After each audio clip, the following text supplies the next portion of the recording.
Hi, this is Bruce Kidd with the Kidd Consulting Group. This is our next edition of the Insights for Executives video series. And I'm joined today by a good friend, Chris Fredericks. Chris is the CEO of Empowered Ventures here in Indianapolis, Carmel area. Full disclosure, I am a board member of Empowered Ventures, so I've been able to have the pleasure to work with Chris for the last 10 or 11 years as a board member. And the topic today is one I'm particularly interested in because a lot of companies are looking at the option as they think about selling their company. You have three options: sell it to a financial buyer or a strategic buyer, gift it to your family members, or you can sell it, if you will, to your employees, become an employee-owned company, an ESOP. And Chris did that when I joined the board, transitioned from a privately held company owned by one gentleman to now an employee-owned company. And so the topic today is not that transactional process. The topic is really about building the right culture, because you have changed the dynamics of the company pretty fundamentally when you're employee-owned, and you have to build a certain type of culture. So that's the topic, and I'm delighted to have Chris here with us today. Thank you for joining us, Chris. Thanks for having me, Bruce. So you've been with Empowered Ventures, Top Value Fabrics, how many years now? Oh gosh, so I started in 2005, so I guess nearly 17 years. Okay, and remind me of the date when we transitioned to an ESOP. Yeah, so October 1st, 2010, so 10. almost 12 years 12 ago. years, okay. 12 years ago. So, you know, because you were in one of them, privately held companies, you know, employees work for a salary and benefits of some kind. When you transition to an ESOP, now you've got employees that are owners in one way or another. And so the opportunity, responsibility, if you want to call it that, is a little different. Yeah. And part of that is building the awareness and the culture that you want in that kind of company for the future. Yeah. So talk a little bit about the process of how you communicated to your employees what was about to happen, becoming an ESOP, and how you educated them, because most employees are not familiar with being an owner. We just aren't. Yep. How did that work for you guys? Yeah. What worked and how'd you do it? Great, yeah, and thank you again for having me. Yeah. So, you know, first, it's similar to any big announcement that you would bring to a company in terms of kind of the overall approach. But obviously a lot of nuances because you're announcing an employee ownership transition. So, you know, the first thing I did, I was leading the company at the time as president on behalf of the former owner. First thing I did was approach some of the key employees, leadership team members, some guys and gals who had been with the company for a long time, and made sure that they were aware of what was coming and understood it, and really understood the potential and the excitement about this news that was going to be announced soon. It helped to have them aware and supportive, you know, once we made the announcement. Then shortly after that, on the day of the deal, actually, Dick, the former owner, and I basically met with the entire team, and we did an announcement. And Dick started off and explained, you know, his need to sell the company, and handed it to me, and I explained to the best of my abilities in kind of plain language that the employees were now part of an ownership group that was taking over ownership of the company. And we didn't try to get into the technicalities at that point, go into too many details. We just wanted to assure them that not much was going to change, that this was a big opportunity and a lot more information would be coming, but that everyone should be really pleased and happy with this change, because it really brought clarity to a concern that I'm sure was on everybody's mind for a long time, which was what was going to happen to the company when Dick eventually sold it. So we made that announcement. Of course, people had questions. We asked them to send any questions they had, and then pretty quickly, within a couple days, followed that up with a series of in-person presentations and discussions with all team members, once again, to walk through the mechanics of what had transpired, and start to shed light on kind of the future and how things will be different as an employee-owned company. And So, I mean, ESOPs can be a little technical and a little challenging to understand for the typical Joe employee. So you talked about doing seminars. Did you use an outside advisor a couple times? Did you not? That came in and talked to the employees about ESOP programs as well? Initially, we didn't. Actually, that is something that many ESOP companies do, and I'll just share that that's, in hindsight, an opportunity or something we would have done differently. Yeah.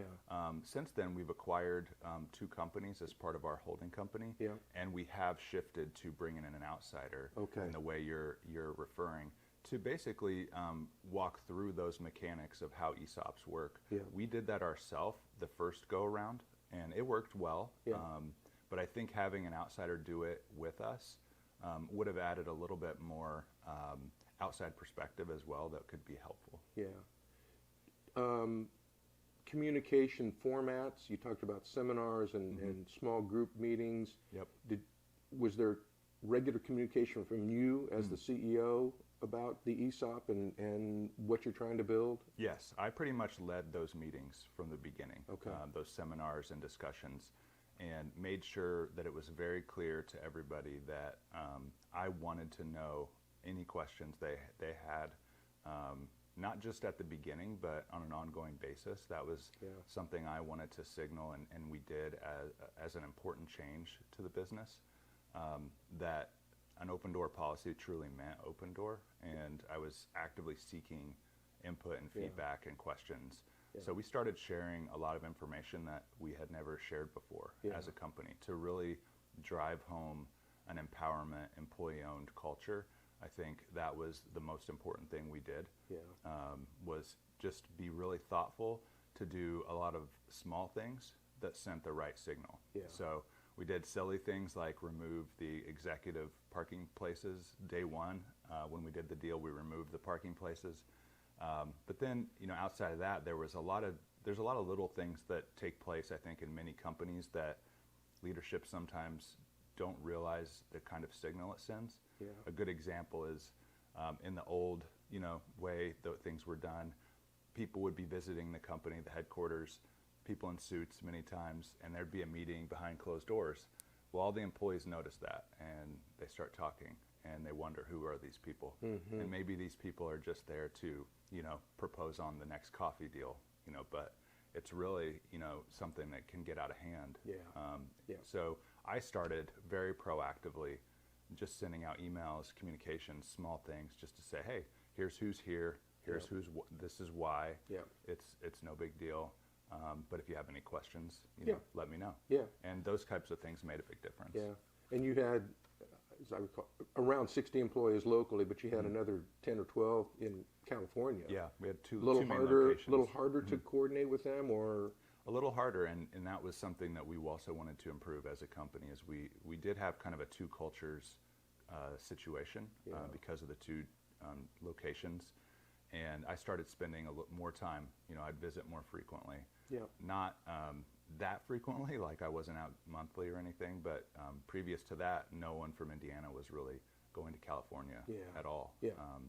So I started showing up more, and we also started doing, team meetings in a conference call setting with everyone. Yep. That was the first time that had ever been done as a company. Yeah. So those types of things made a big difference. So as I think about this, and I'll just say, because I've seen it firsthand, you've done a remarkable job of building the culture, but also building a very successful company over the last 10 years. And we'll talk about that here in a second so that we can quantify from a numbers standpoint what that means. But I'm curious, so again, part of this is culture. You're an owner now. You have to think a little bit differently about your job because what you do matters, not only to the company, but to you. But how do you, for lack of a better term, how do you dumb down what can be complicated as far as figuring out how they're building personal wealth? How did you guys go about doing that? Yeah, it is. It can be very difficult and complex to try to describe and explain how an ESOP works and how people ultimately benefit from it. Yeah.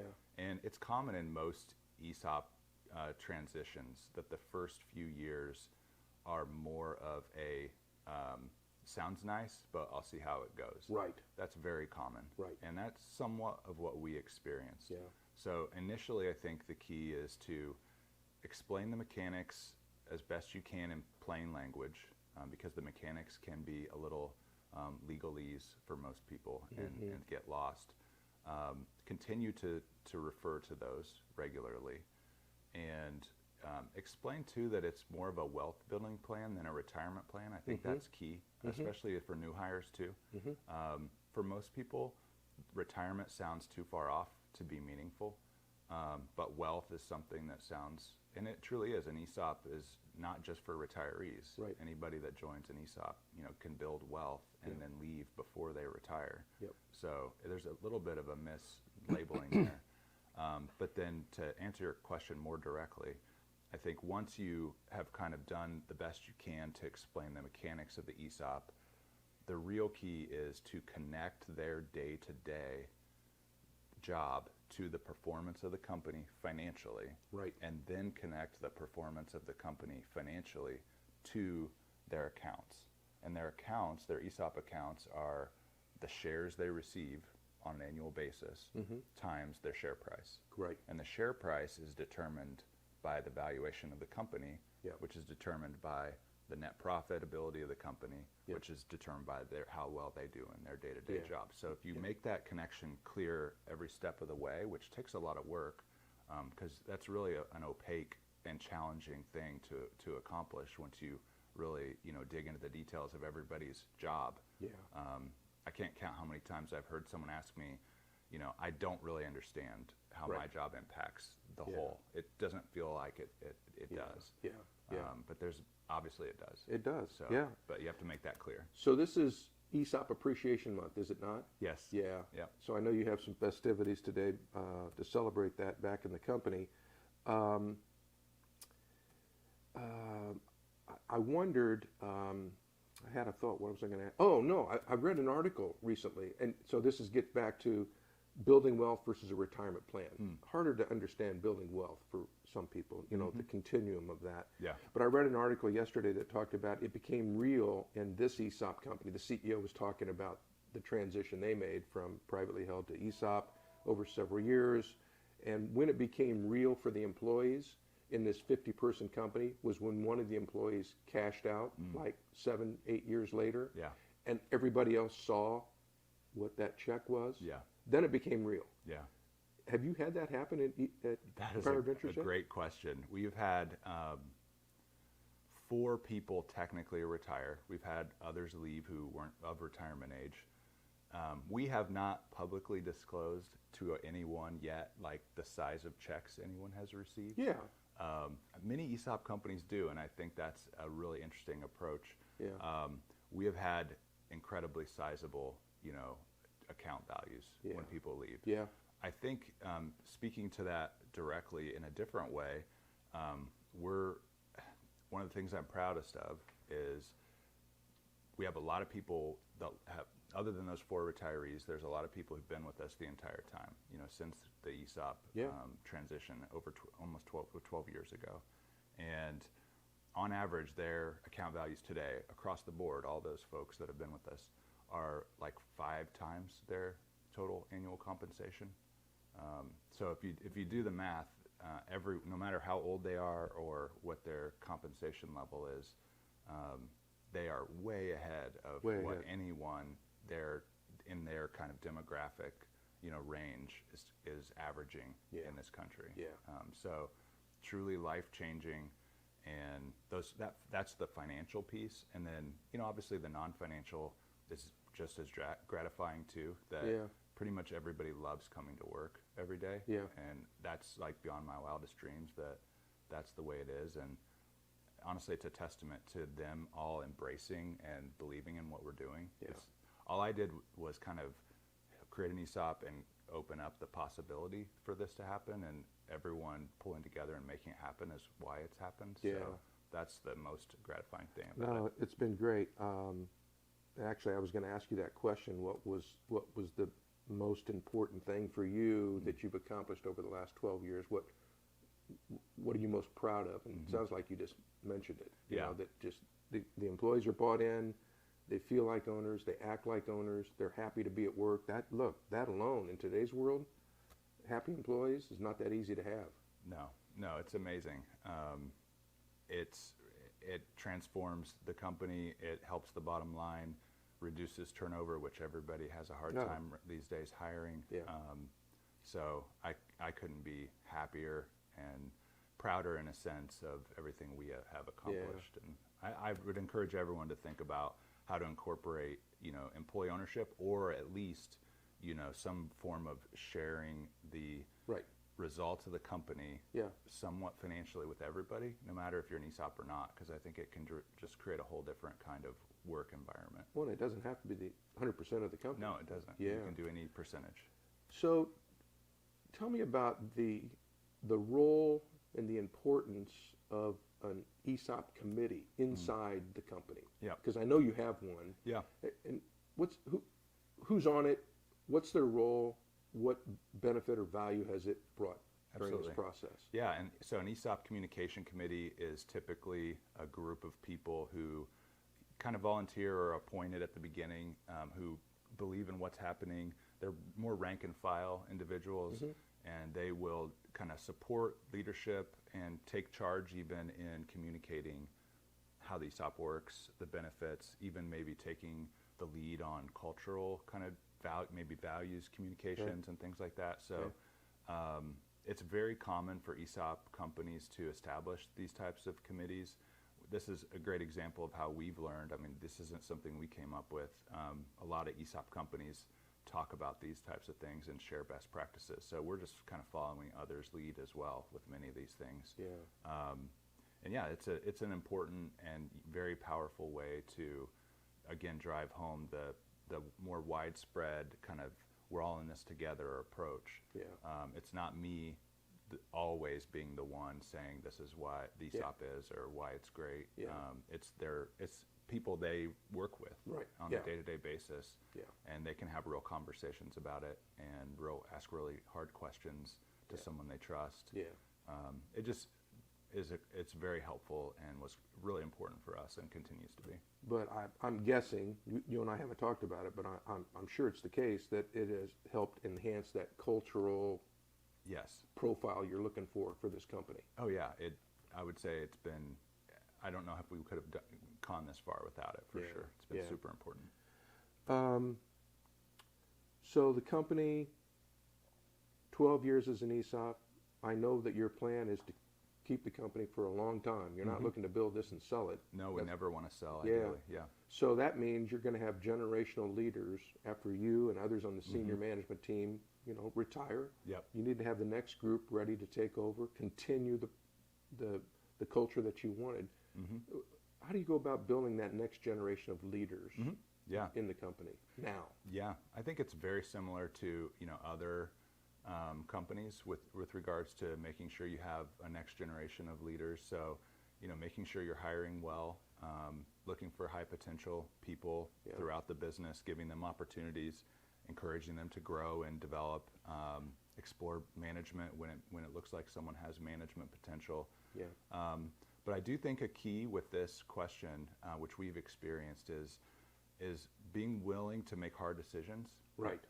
If someone's not fitting the culture or what you're trying to do, especially in the leadership role, make sure you do what's right for the company and for everybody, and go out and find the right person. Because I have found that building the right group of managers and leaders is what really unlocks the potential of the company. Something I probably waited a little too long in some cases to make those decisions. And once we did it, though, it was super powerful and unlocked things. And as far as developing leaders, I think it really comes down to kind of classic leadership stuff, like delegate problems, not solutions. Just really empower people. Don't be someone who's just only telling everyone what to do. You have to trust people. Give them the latitude to do the job, and they're going to learn and make mistakes. And but have great people around you, and then trust them. No, you've done a masterful job of that. I'm curious. I don't know if this is a fair question or not, Chris, but I know you've talked to lots of people as you were going through the process of establishing the ESOP and then managing it, building it, if you will. I'm curious, what's the best advice you got from someone outside the company about how to do this, how to build the right kind of culture and ESOP company? Yeah, I think in terms of advice, not trying to focus too much on the complexity of the ESOP, making sure you're speaking to the benefits, using plain language again, those types of things. And just make sure you're focused on the long term. I think those first few years where the share price literally starts at zero, so people's accounts, are on the lower end in the first few years. That's common, and you just have to make sure everyone is expecting that. This is not, I think someone specifically told me, be sure you tell people right away this is not a get-rich-quick scheme. Right. Being an owner does not mean we're all, rich all of a sudden. Right. And that was important, for those early years, that there's a period of getting through that kind of trust me phase, that this is going to be a big deal. That was incredibly helpful. So our viewers are business owners, business executives, and for anyone out there that's watching us that's thinking about the next stage of their company and what they want to do with it, sell it, gift it, whatever. If they're considering an ESOP, what 2, 3, 4 tips would you give that business owner on how to evaluate whether it's a good fit for them? Yep. Yeah. It's a great question. Only about 250 ESOPs actually get created every year at this point, which is kind of a shockingly low number when you think about it. Yeah, really low. Yeah. And there's only 6,500 ESOPs in the country. Really? Yep. Which is, again, kind of surprisingly low. I didn't know that. Yeah. I think the reasons are they are complex and they sound a little scary when you first start to hear about how they work to most business owners. There's an initial reaction, especially maybe in the Midwest or certain parts of the country, that this sounds like a democracy. So there's some initial kind of feelings of unease that I think are hard to overcome unless you have the right advisors involved. There are many advisors out there, and we work with many advisors in the area that we could not have done it without them. Accountants, lawyers, others who specialize in ESOP transactions and and helping the company after a transaction. Right. And making sure you're working with them to develop your plan, your communication plan, even the way the ESOP works itself. There's lots of ways you can structure the way an ESOP works. Finding the right people is the key. So there are a lot of best practices that ensure you're protecting yourself in the way that the transaction is set up, because it is Department of Labor regulated. That's the scary part. So you do have to go through the right process. But if you do that, your risk is essentially nothing. But it's already figured out. So eminently doable. Eminently doable With the right advisors, which you had a very good stable of advisors that walked you through this. Yes. I mean, you worked very hard at it. I saw it firsthand, but you had people to lean on that had done this many times. Absolutely. Yeah. Absolutely. So that's a key. Anything else as they think about an ESOP other than the technical side of it? Sure. Would you advise them to talk to some of the key leaders inside their company? Yeah, I think if there's a trust level there with those folks, which hopefully there is, having them involved, having anyone involved that will help, everyone get comfortable, especially key leaders. Because a risk of losing a key leader is a big one. So involving them is a big way to overcome some of the risks as well. Yeah. Well, your company, you and your employees' company, have performed exceptionally well over the last 10 years, financially, but then also culturally. I've been inside the company many times, and there is a tangible culture of everybody bought into doing the right things.